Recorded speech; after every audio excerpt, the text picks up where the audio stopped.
The 20-acre facility on the lot of Stu Siegel Productions uses the magic of Hollywood to transform sterile training environments into dynamic recreations of any real-world situation that can be imagined. TV and movie special effects artists create realistic battlefield effects, including rocket-propelled grenades, mines, and explosions from improvised explosive devices. Smoke, sound, and smell add the highest level of realism safely to simulate the fog of war.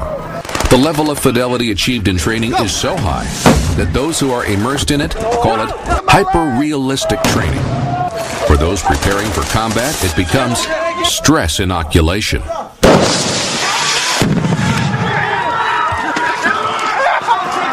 It's really beneficial, especially for younger kids and even some of the NCOs such as myself that haven't had a chance to be over in country yet and experience the real thing. It kind of gets you thinking like, okay, we're not actually just out in a mind frame of the surrounding is quite realistic, and so it kind of helps get you in that mind frame of preparing to keep your head on a swivel, being ready for anything.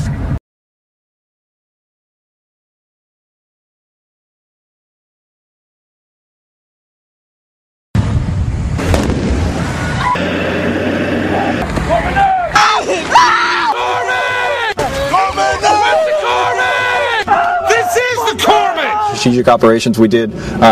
We've got a BAS set up, and then we've got patients that are coming in, platoons we're running through. Some of the patients that we've seen are amputation injuries, who had her leg blown off and had gross bleeding there. Good training for tourniquet application. We're also seeing blast frag injuries to the scalp, very bloody, very messy, and eye-opening so that it can get people's tunnel vision in there, and that's good. The actors have been playing the role, not just laying there. We're also seeing a lot of chest injuries. The idea is to get the practice with sucking chest wounds, needle thoracentesis, so we can go ahead and train with those situations, because that's a big concern for life-threatening injuries as far as having the tension pneumothorax. And then we're able to simulate getting all of our interventions, and even the application of tourniquets on a living person, and checking for a pulse, making sure that the tourniquet's working. And the other thing is we're actually able to see the bleeder stop. When you have your own teammates going down, it definitely makes it more important, more critical in your own mindset. You know that this is my guy. This is the guy I got to take care of. It's the best training that I've been in since I've been in the Navy. I've been in the Navy for about 8 years. For Navy medicine as a corpsman attached to the Marines, got a better medical that I've seen out here yet. Blood, everything, casualties, shots. Professional role players in authentic wardrobe replicate the language and the customs of indigenous people. Makeup, props, and weapons heighten the experience, creating a training situation unlike any other in the world. Strategic Operations provides a dedicated opposing force, an OPFOR, to each exercise. These men and women are fully trained, armed, and dressed in appropriate wardrobe as insurgents, freeing all the warfighters in the unit to participate in the training. IED and explosive ordnance disposal subject matter experts team with movie special effects artists to create realistic IEDs and explosions that are integrated into the training scenarios. Realistic entry control point, vehicle checkpoint, and convoy op training scenarios include numerous vehicle-borne IEDs. Complex scenarios incorporate suicide bombers, RPG attacks, and insurgent tactics, riverine warfare.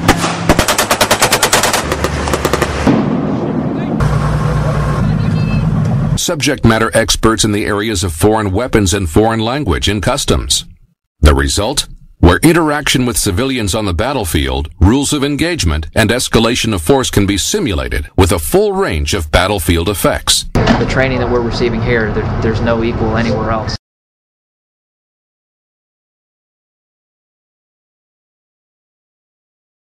Strategic Operations brings to military training exercises a very unique way to simulate, with hyper-realism, airborne intelligence, surveillance and reconnaissance, as well as signals intelligence capability, ISR, and SIGINT, at a fraction of the cost of using military assets.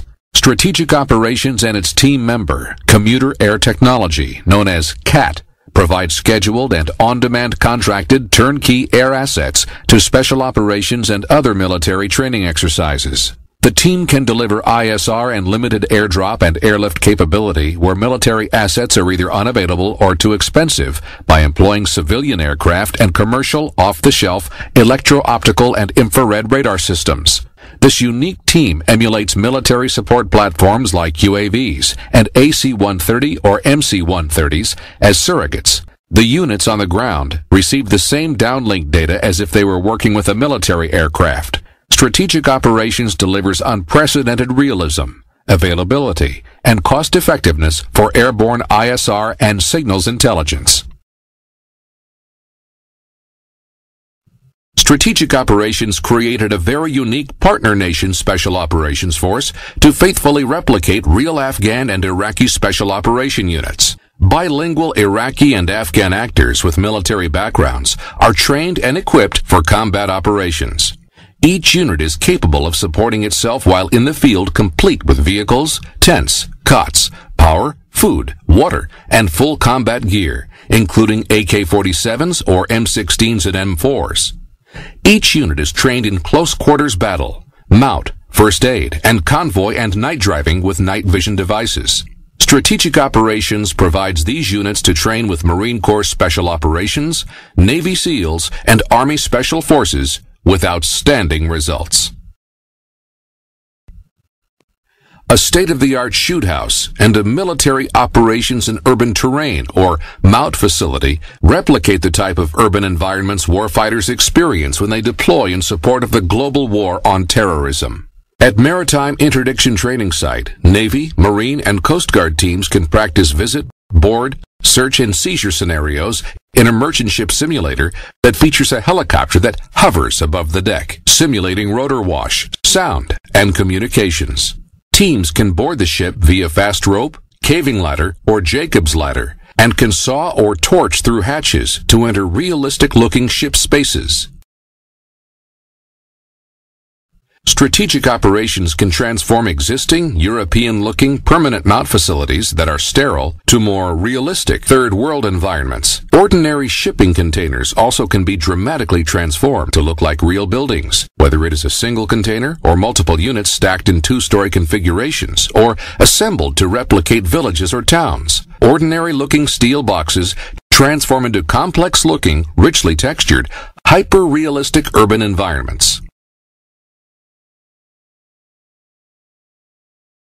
The ability of Strategic Operations to quickly design, manufacture, construct, and decorate sets makes it possible to create realistic urban scenarios that are mobile and easily reconfigurable. These urban environments are not dependent on elaborate infrastructure support, making them cost-effective compared to traditional MOUT facilities. The basic structure of the hyper-realistic mobile MOUT is the RHU, or Relocatable Habitat Unit, a portable building suitable for year-round military training in all environments. RHUs can be connected and assembled in a variety of configurations. Features include breachable doors with sacrificial jambs. Additional elements such as walls, bazaars, minarets, entry control points, and vehicle checkpoints add realism to MOUT facilities. Courtyard walls are made of composite materials and can replicate the look of masonry, adobe, or any material or construction technique.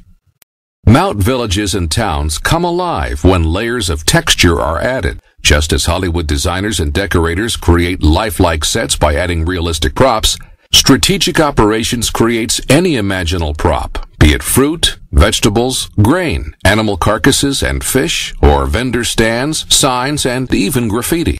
Hollywood prop-making skills are used to create hyper-realistic weapons, live fire targets, and props of all kinds to create environments that replicate any area of the world. U.S. and foreign weapons that look and feel like the real thing are wielded in training scenarios or stashed in arms caches.